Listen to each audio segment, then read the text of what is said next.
부모 번아웃, 부모 번아웃. 부모들에게 기쁨과 스트레스라. 세상은 부모의 행복만 이야기한다. 한 번도 부모인 적이 없는 이들은 부모가 되는 일을 별거는 있는 일 혹은 굉장히 경이로운 일들 중에 하나로 본다. 사회적인 차원에서 볼 때 부모가 되는 일은 비교적 가벼운 취급을 받는다. 성인 대부분이 부모가 되는 경험을 하기 때문이다. 게다가 아이를 갖는 일도 누구나 거쳐가는 일이라 아이를 갖고 싶다는 바람을 문제 삼는 일도 거의 없다. 반면에 개인 차원에서 볼 때 임신은 경이로운 일로 여겨진다. 부부가 아이를 가졌다는 소식이 전해지면 엄청난 환영을 받는다. 임신은 좋은 소식이며 흔히 말해서 행복한 사건이므로 마땅히 축하받아야 한다. 아이가 세상에 태어나면 부모가 되는 일의 기쁨이 전적으로 부각된다. 행복한 부모에게 진심을 다해서 축하를 전한다. 너희 가족에게 태양 같은 선물이 도착했다니 얼마나 기쁜지 모른다. 너희가 지금껏 꿈꾼 것 중에서 가장 멋진 선물이란다. 아기가 태어나면 무한한 기쁨과 행복이 시작된단다. 딸이 태어났을 때 우리 부부는 축하 인사와 기쁨이나 행복이라는 단어를 헤아릴 수 없을 정도로 많이 들었다. 물론 그 말에 내보단 힘내, 너희가 안쓰러울 뿐이야. 앞으로 힘들 때마다 우리가 있다는 것을 잊지 마라. 의미를 찾았다 해도 당신은 이상하다고 여겼을 것이다. 그럼에도 부모가 되는 일에는 경이로운 순간과 더불어서 힘든 순간이 뒤따른다는 이야기는 온 세상에 입을 다물기를 한 듯이 어디에서도 들을 수 없었다. 아이를 갖는 것은 놀라운 경사에 해당하므로 첫 아이를 낳기 전부터 부모가 되는 일이 얼마나 스트레스가 심하고 힘든지 미리 헤아려버린 부모는 거의 없을 것이다. 그렇더라도 이 단계에서 솔직해질 필요가 있다. 우리 딸이 태어난 후에 병원에 방문한 사람 중에서 두 사람만이 선심 쓰듯이 부모는 일에 고생이 뒤따르는 것을 알려주었다. 손녀딸을 보고 기뻐질 줄 모르던 우리 엄마는 진지한 말투로 내게 말했다. 밤마다 고달프라도 힘내야 한다. 좌절하지 말고 더 못 버틸 것 같으면 나에게 꼭 전화하고. 당시 아빠가 된 지 얼마 안 된 형부도 우리에게 이런 말을 건넸다. 고생길에 들어온 것을 환영해요. 이렇듯이 아이는 행복의 상징으로만 받아들여진다. 물론 부모가 되는 일이 얼마나 행복한 것인지 강조했던 사람들은 틀리지 않았다. 부모 되기는 경이로운 일이 맞다. 이를 알기 위해서는 겪어보기만 하면 된다. 아이는 인생의 무한한 의미를 선물한다. 아이를 갖는 일은 부모의 인생의 목표를 부여해주며 이는 인생의 나머지가 전부 무너질 때조차 그렇다. 사회적으로 아이를 갖는 일은 가치 있게 여기지며 부모라는 새로운 정체성을 부여한다. 일이 있든 없든 신체적으로 매력적이든 아니든 친구들이 있든 없든 당신이 부모라면 언제나 대단한 사람이 될 것이다. 사회적인 관점에서 당신은 중요한 사람이며 아이에게 없어서는 안 될 사람이 된다. 오랜 시간 동안 당신은 아이의 눈에 가장 멋지고 강인한 최고의 엄마 혹은 아빠가 된다. 부모는 누구나 자신보다도 더 멋지고 강인하고 훌륭한 다른 부모가 있다는 것을 알고는 있지만 아이가 자신을 이렇게 인식한다는 사실만으로도 자아 존중감이 높아진다. 부모가 되면 경이로움과 감동 같은 긍정적인 감정이 자주 찾아온다. 부모는 남이 보면 별것 아닌 일에도 자주 놀라움을 경험한다. 아이의 미미한 성장에도 부모는 흥분하거나 기쁨을 느끼기 때문이다. 아이가 처음 엄마를 쳐다보는 순간에 처음으로 웃는 순간, 학교 발표에서 처음으로 제대로 된 무언가를 보여주는 순간 부모는 감탄을 금치 못한다. 마지막으로 가장 중요한 관점은 부모가 되는 일이 사랑의 경험을 변화시킨다는 것이다. 아이를 향한 부모의 사랑은 모든 사랑 가운데 가장 지속적이고 무조건적이며 가장 심오하고 고정하고 이해관계와 무관하며 희생적이다. 자식에게 느끼는 사랑, 피부지에게 느끼는 지속적이어도 강렬하고 무한히 연결된 느낌은 부모의 인생의 활기를 가져다 준다. 부모의 스트레스 요인 5가지는 첫째로 부모 역할의 전환에서 비롯된 스트레스 요인이 있다.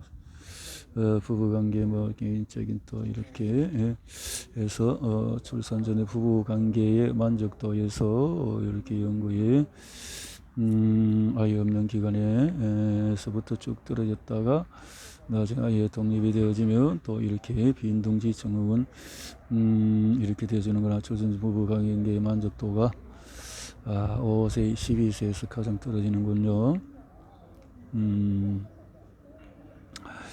신에서 둘째 아이에게 일어날 수 있는 안 좋은 일을 걱정해서 생기는 스트레스 요인이다. 이 범주에는 아이가 병이 걸릴까봐, 사고를 당하거나 사망할까봐, 납치를 당하거나 공격을 또 왕따를 당하거나 놀림을 당할까봐 등등해서, 셋째는 아이가 의존적이고 미성적인 사실로 스트레스 요인이다.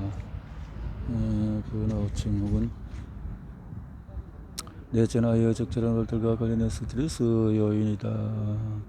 그래서 이 스트레스 요인은 부모가 우선시하는 욕망과 정서적인 재정적인 상황, 앞에서 언급한 네 가지 범죄의 스트레스 요인은 어느 부모에게나 공통된 것이며, 이렇게 물론 인간은 놀라울 정도로 정력이 뛰어난 동물이므로 어떤 부모는 피곤함과 타협하고 자신에게 주어진 수많은 도전을 그럭저럭 헤쳐나가는데 만족한다. 변화에 대비해 무너지지 않는다. 부모가 이런 경험은 무한한 행복감을 선사한다. 이를 반박할 사람이 없을 테지만 동시에 스트레스와 어려움의 근원이 된다. 이렇게 부모 번아웃이란 뭔가? 번아웃, 스트레스의 연쇄 공격. 부모가 되면 겪는 도전과 시련은 모두에게 찾아오지만 모든 부모가 언제나 동일한 형태로 이를 경험하지 않는다. 급성 스트레스는 단기간 일어나는 사건의 여파로 발생한다. 만약에 마리가 상황을 긍정적으로 받아들이는 힘인 회복 탄력성이 높았다면, 자전거 사고가 그의 개인사에 영향을 미치지 않았다면, 마리에게 남편이 있어서 마리를 지지하고 도와주었다면, 직장에서 힘든 상황을 충분히 고려해 주었다면, 돌보는 직업은 왜 번아웃에 취약한가? 심각한 만성 스트레스, 번아웃이라는 용어의 기원을 설명하는 여러 주장이 있다. 5년 후부터 프로이덴 거는 이와 같은 번아웃 증후군. 프로이덴 거의 연구에서 진행하던 심리학자 크리스티나 메슬라크도 번아웃을 연구하고 있었다. 애초에 결론적으로 프라이덴버그는 번아웃을 애쓰는 사람들이 걸리는 병으로, 부모 번아웃의 네 가지 양상은, 부모에게 특징적으로 드러나는 번아웃 형태가 존재한다는 주장은 1980년대부터 제기되었다. 그럼에도 2011년까지 부모 번아웃은 만성질환을 앓는 아이의 부모가 겪는 것이라고 여겨졌다. 연구 결과 우리는 부모 번아웃의 고유한 특징을 명확히 규정할 수 있었다. 신체적 감정적인 탈진, 지쳐서 대답할 힘도 없어요. 부모 번아웃의 첫 번째 양상은 신체적 감정적인 탈진이다. 두 아이의 아버지인 토마는 무언가에 맞설 힘을 성실한 느낌. 다음은 두 아이의 엄마인 엘리자베스의 말이 또 완전히 지쳤어요.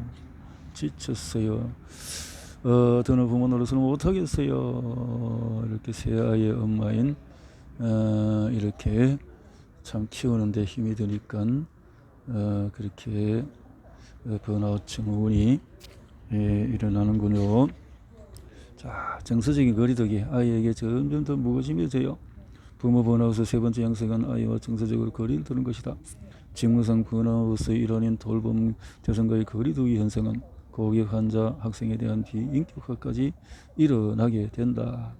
부모의 경우에 위에서 말했듯이 번아웃이 에너지를 쓰는 것을 중단하거나 정서적으로 거리를 두는 형태로 드러난다. 딸아이가 태어난 후 건강성 문제가 많았거든요.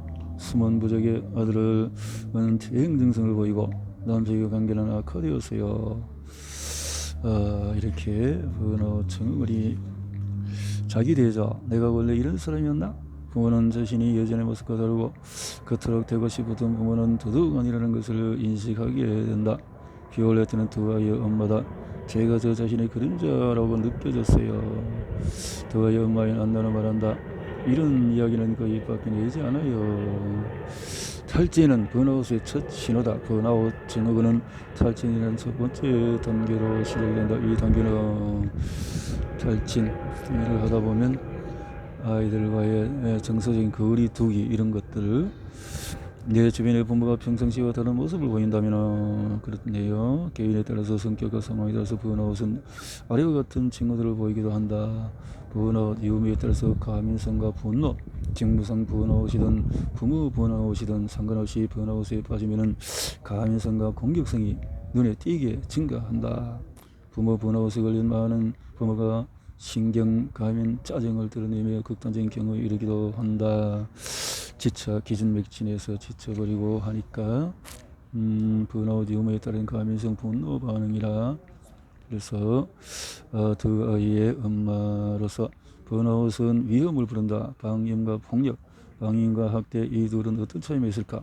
방임이란 아이에게 중요한 것을 빠뜨리거나 잊어버리거나 회피하거나 결핍을 방치하는 개념이다. 방임. 이렇게 프랑스권에서 번아웃이라. 카페인, 술, 게임, 각종 중독 번아웃에 따르는 결과로는 각종 중독이 급격히 시작되거나 심화된다는 것이다. 이것은 모든 부모에게 나타나는 것은 아니며 번아웃에 빠진 부모 중에서 일부에 해당한다. 부모들은 중독적인 행동은 긴장을 풀고 기분 전환을 하려는 목적에서 비롯이 된다. 그렇겠죠. 술을 마시고 뭔가 알코올 중독이 카페인이나 술, 안정제 같은 구체적인 물질을 의존하는 중독 외에 심리적인 행동 중독도 있다. 행동 중독의 종류는 도박 중독, 쇼핑 중독, 일 중독 이런 것도 있다. 부부 갈등, 번아웃 증후군의 변형된 형태는 부부 문제도 포함이 된다. 과민성이 생기니까 번아웃으로 인해서 탈주 욕망이 축복되며 혼외 관계가 생기기도 한다. 혼외 관계를 하게 되면 부부 관계가 표면적으로 유지되겠지만은 대부분은 부부관계에 심각한 영향을 준다. 이렇게 사람이 육적인 동물적인 그런 것들 때문에 이렇게 해서 몇 달 동안 우리는 섹스를 안 했어요. 처음에는 이러다가 바람이 나는 게 아닐까 두려웠어요. 지금은 안 그래요. 뭐 건강성이 문제. 지금까지 연구를 거듭해온 부모 번아웃은 신체의 건강에도 영향을 미친다는 가설이 나왔다. 신체에도 이러한 결과는 부모 번아웃 건강에 전반에 대대적인 영향을 끼친다는 가설로 이어졌다. 직무성 번아웃에 관한 연구 결과 역시 번아웃이 건강에 악영향을 미친다는 것을 보게 되어졌다. 그래서 마지막으로 같은 연구진의 암호는 3년간 건강 상태가 좋은 직원 1,700명을 추적 조사했는데 번아웃이 근위축으로 인한 통증을 유발시킬 가능성이 높다는 것을 검증하기 위해서였다. 부모 번아웃도 직무성 번아웃과 같은 비율로 건강에 영향을 미칠까? 모발 퀄리티 서비스 관측된 결과를 보면 신빙성 있는 주장이다. 대적은 절대 지나쳐서는 안 되는 징후라. 이번 장에서 입증한 바와 같이 번아웃은 이로 인해서 고통받는 부모만큼이나 자녀와 배우자와의 관계에서도 잠재적으로 파괴적인 영향을 미친다. 책임 전가를 통해서 이렇게 증후군에 대해서 생각해